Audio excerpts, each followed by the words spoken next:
Welcome to Foundation Fridays. This is an offshoot of Reverse Reset Restore, where we drop extra info on you on the last Friday of the month. This is the place where we talk about the books that are reshaping thoughts and belief systems, teaching us and guiding us into a deeper knowing of ourselves.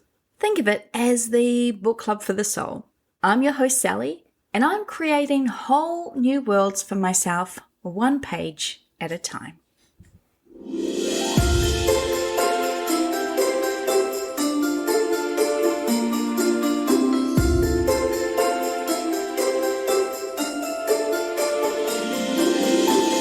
It's Christmas time, so it makes sense that this month's Foundation Friday episode would be one that fits this season.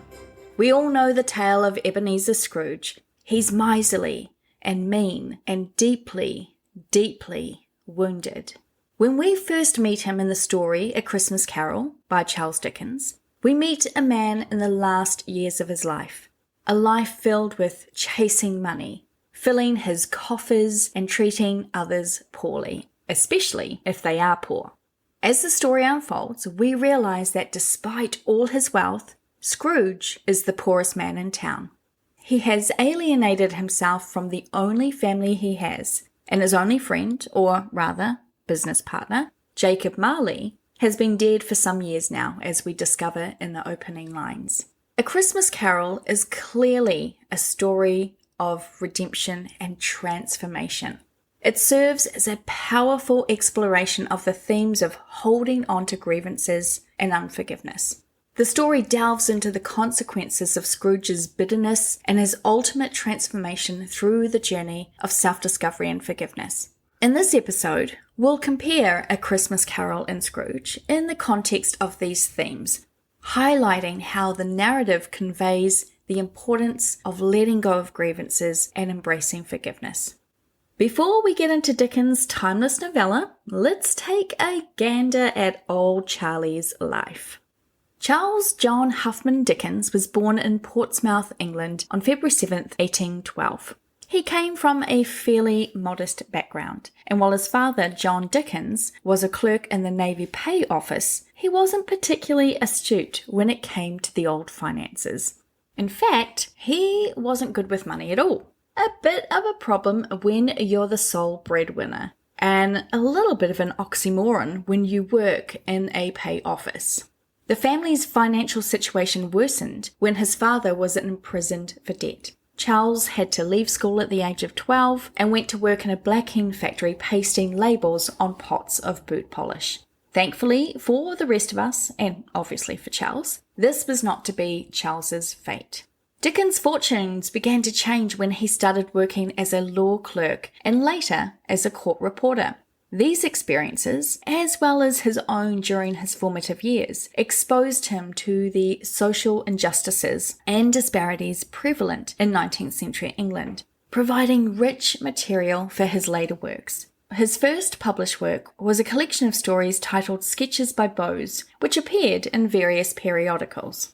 At the age of 24, Charles married Catherine Hogarth. His marriage was not a happy one. Firstly, and really awkwardly, Charles was infatuated with Catherine's younger sister Mary and was inconsolable when she died, aged only 17, in his arms.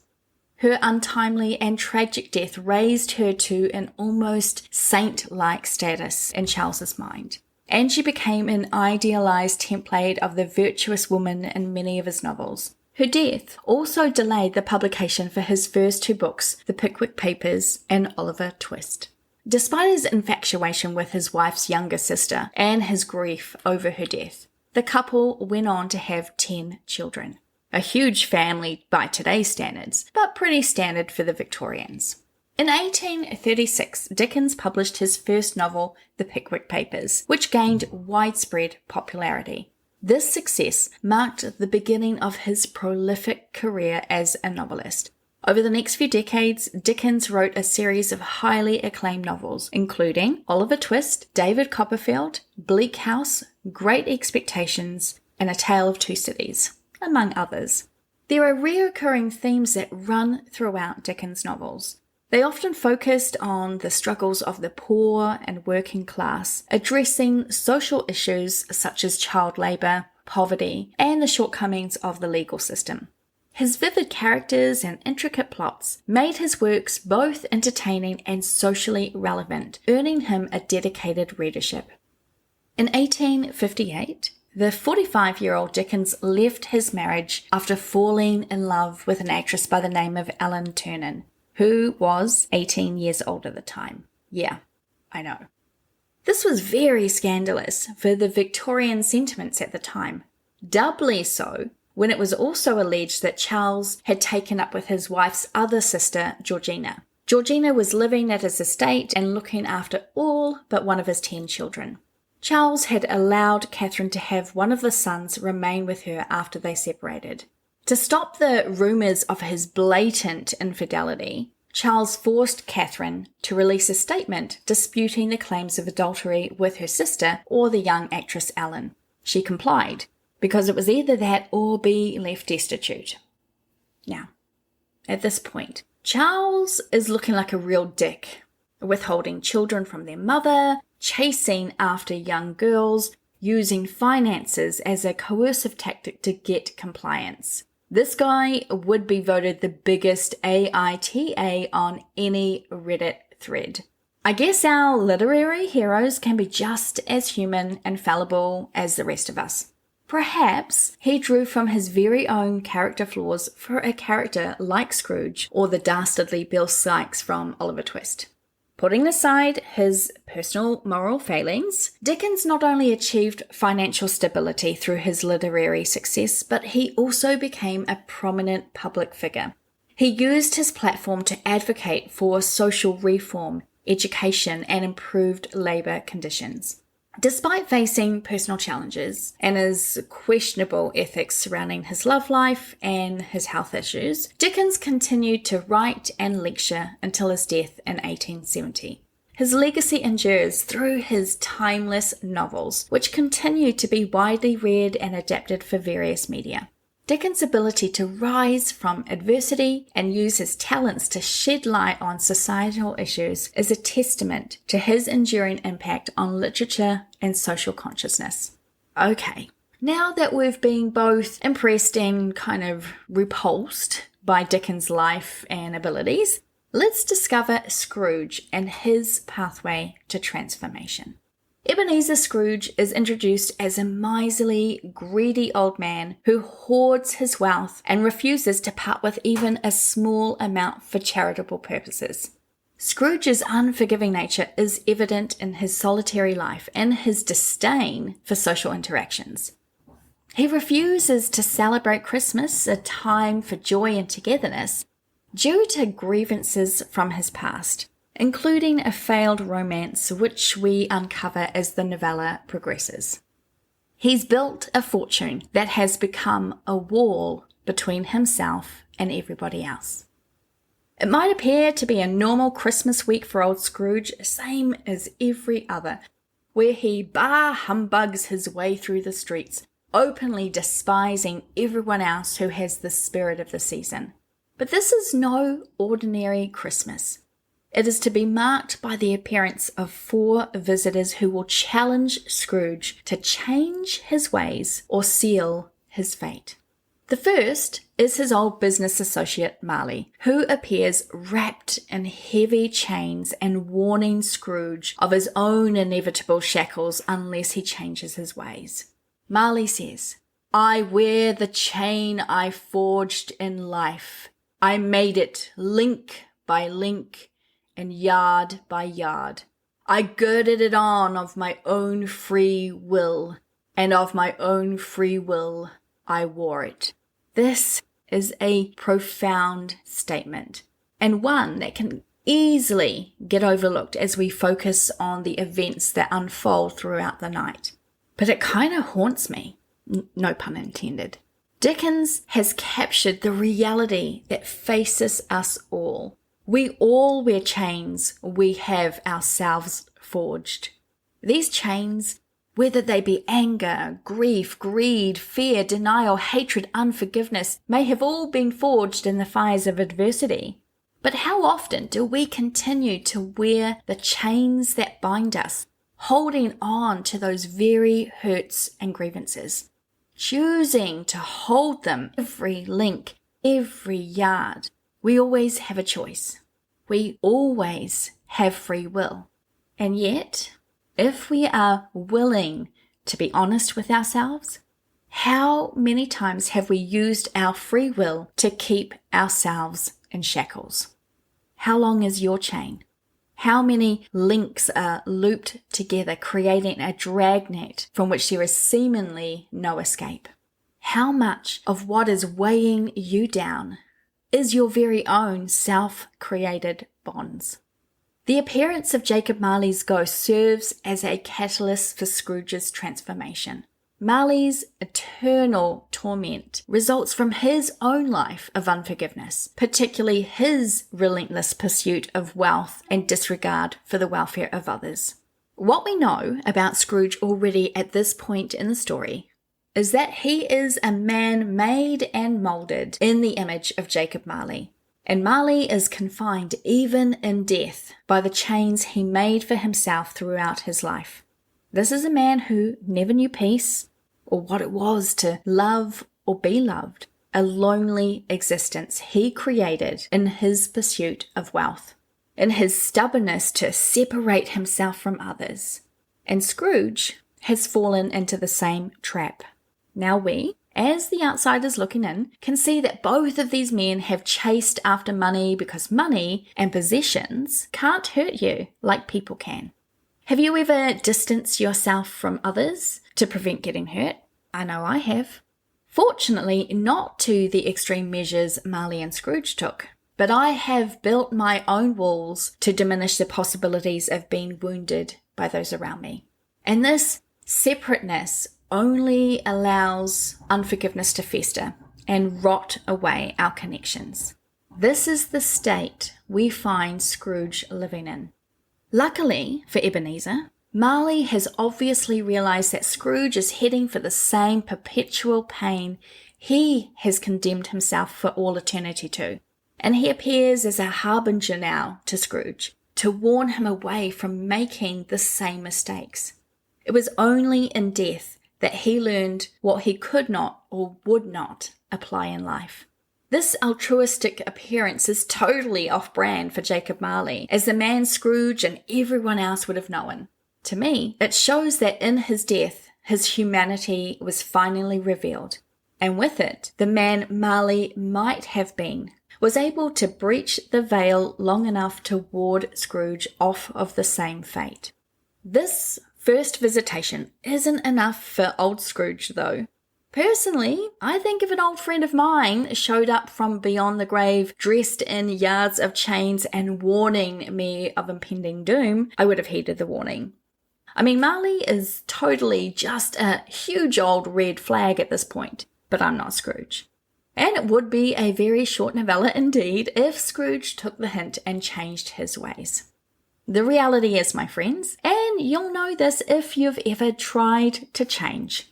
Change takes time. It doesn't happen immediately. And it's usually achieved because it's presented to us in multiple ways until we get it. Or we change because the alternative is to forever drag around these chains of our own design. In most movie adaptations, these events occur over one night, the night of Christmas Eve. In the book, Scrooge receives these visitations over the course of 4 nights, the first with Marley, and then Scrooge is confronted by his past, present, and future over the following 3, although time seems to move as one night in the book. As the journey commences, Scrooge doesn't like what he sees. He still struggles to realize what he needs to do to change. He's resisting because, well, change is uncomfortable and hard. And it forces us to take responsibility for our own parts we've played in our pain.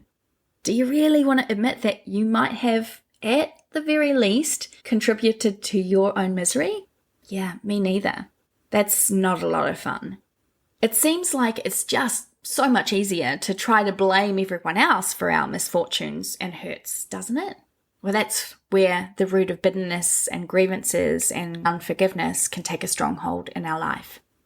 After the visitation of Marley, Scrooge tries to discount it, but at the stroke of 1 a.m., just as Marley advised, he is visited by the ghost of Christmas past. And so his change journey begins, with him kicking and screaming all the way back to his childhood, the root of where his pain began. And I think that's true for most of us. Now, obviously, I can't ask Dickens if he wrote this because he recognized that none of us escape our childhoods unscathed. But I do know that there are similarities with Scrooge's young life and that of Dickens himself. Both came from poor backgrounds, both had fathers who ended up in debtors' prisons for owing money, both had to take on the financial responsibility to provide for the family, while still very much children themselves. One might question, where does Scrooge leave off and Dickens begin, or vice versa? The ghost of Christmas past is an ethereal spirit. They serve as a guide to illuminate the shadows of Scrooge's own past, with the ghost's glowing cap reminiscent of a candle flame, symbolizing the illumination of forgotten memories. Taking Scrooge on a haunting journey through time, the spirit reveals scenes from his earlier years, including his childhood, youth, and the pivotal moments that shaped his character. Through the poignant scenes, Scrooge witnesses moments of joy, love, and companionship. But he's also confronted with his own shortcomings and the choices that led him down a path of isolation and greed. The ghost of Christmas past serves as a mirror to Scrooge's soul, compelling him to confront his own past actions and their impact on his present and future. This journey into the past is crucial in fostering Scrooge's transformation, as it evokes a range of emotions from regret to nostalgia. By revisiting the roots of his bitterness and indifference, Scrooge begins to grasp how his grievances and unforgiving nature have caused him to experience so much loss in his life. With this visitation, he begins to understand the importance of reconnecting with a spirit of goodwill and rediscovering the warmth of human connection. Scrooge, unable to bear the torment of his past memories, begs the ghost of Christmas past to take him away, and so end the visitation with the spectre of the past. He falls asleep, but when he awakens, it appears as though he's missed the whole day, and 1 a.m. is approaching once more. This time, his visitor is the ghost of Christmas present. The ghost of Christmas present is portrayed as a hearty, jovial figure, overflowing with the spirit of the season. It serves as a guide to Scrooge, revealing the current state of Christmas celebrations in the lives of those around him. The spirit takes Scrooge on a magical journey, showing him scenes of festive celebrations in various locations. From the humble Cratchit family home where, despite their poverty, there is an abundance of love and joy, to the households of Scrooge's nephew and others, the ghost provides a snapshot of the warmth and generosity that characterizes Christmas. One of the most iconic images associated with the ghost of Christmas present is its robe, adorned with an array of festive food and drink, symbolizing the plenty and generosity of the holiday season.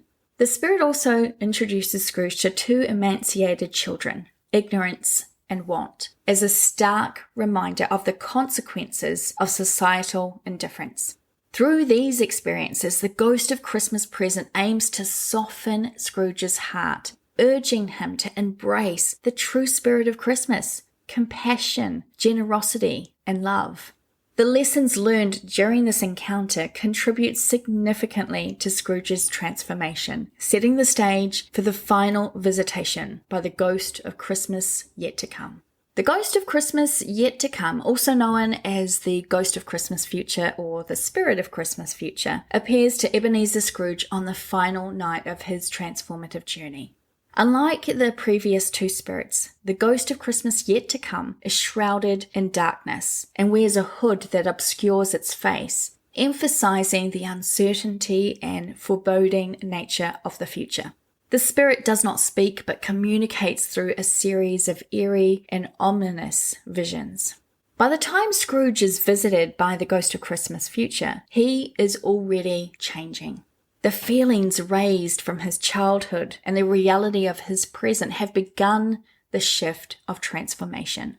As Scrooge says to the ghost of Christmas yet to be, "I fear you more than any spectre I have seen, but as I know your purpose is to do me good, and as I hope to live to be another man from what I was, I am prepared to bear your company and do it with a thankful heart." Even before he has seen what is to be, he's already changed, even if he hasn't fully realized it for himself yet. This short paragraph speaks of fear and pain, and yet an acceptance that it is meant with the best of intentions. How different would our lives be if we could face the challenges in our lives with the same understanding? If we were to see the troubles and tribulations we experience as opportunities and even gifts, and that the people in our lives who love us enough to speak out are in our corner, we would not be the same. The ghost leads Scrooge through scenes of the future, revealing the consequences of his current path. One of the most impactful visions is the death of Tiny Tim, the young son of Scrooge's impoverished clerk Bob Cratchit. This stark revelation serves as another catalyst for Scrooge's profound change of heart as he witnesses the potential tragedy resulting from his own actions. The Ghost of Christmas Yet to Come also shows Scrooge his own lonely death, unloved and unmourned. This stark portrayal confronts Scrooge with the ultimate outcome of a life devoid of compassion and generosity. The Spirit's silent guidance forces Scrooge to confront the grim reality of his potential future and the impact of his choices on those around him. Ultimately, the Ghost of Christmas Yet to Come serves as a powerful agent of transformation for Scrooge. The fear of a bleak and desolate future prompts him to reevaluate his priorities and embrace the true spirit of Christmas. Through this final spectral encounter, Scrooge learns the importance of kindness and generosity and the interconnectedness of all lives, paving the way for his redemption and a joyous celebration of the holiday season. Scrooge needed all four of these visitations to truly transform. And that's often the way transformations really take root. The process of personal transformation is often more complex and gradual than a single decisive moment of change. It's a journey that unfolds through multiple layers of self-discovery, reflection, and adaptation. Genuine transformation requires a nuanced understanding of one's own life, and this often involves identifying aspects that necessitate change. Scrooge got to experience these through his interactions with Marley and the ghost of Christmas past, present, and future. And while his change seemed pretty quick, happening in the course of just a few hours and just a few nights, his journey stands as a symbol for our own. It is possible to change the trajectory of your life, to change your attitude, your thoughts, and your behaviors. Scrooge just needed to be given multiple opportunities to see that he could change if he would choose to do so. Change is really a one-time realization, and the process of transformation often entails learning from life's challenges and hardships. Hard lessons can be profound for our change, pushing us out of our comfort zones and compelling us to reevaluate our choices. These lessons may come in the form of setbacks, failures, or moments of discomfort. However, it's through these experiences that we gain a deeper understanding of ourselves and our capabilities. Following his transformation, Scrooge engages in acts of kindness and generosity. He supports the Cratchit family, embraces the spirit of Christmas. He finds reconciliation with his nephew Fred, and forgives those who have wronged him. A Christmas Carol and the character of Ebenezer Scrooge exemplify the themes of holding on to grievances and the potential for personal transformation through forgiving. The story serves as a poignant reminder of the importance of letting go of past wrongs and embracing the spirit of forgiveness, not only during the holiday season, but throughout the year. Scrooge's journey from bitterness to benevolence resonates as a timeless parable of redemption and the power of the human heart to change and forgive. Thank you so much for joining me for this important Foundation Friday. I hope that you'll consider the areas in your life where you might be acting like a Scrooge and keeping people at a distance. And I hope that, like Scrooge, you're able to reflect on those areas and find the courage to change well before you get any ghostly visitations dragging you along for the ride. In the final words of A Christmas Carol and the character Tiny Tim, as we head into the holiday season and the new year, God bless us, everyone.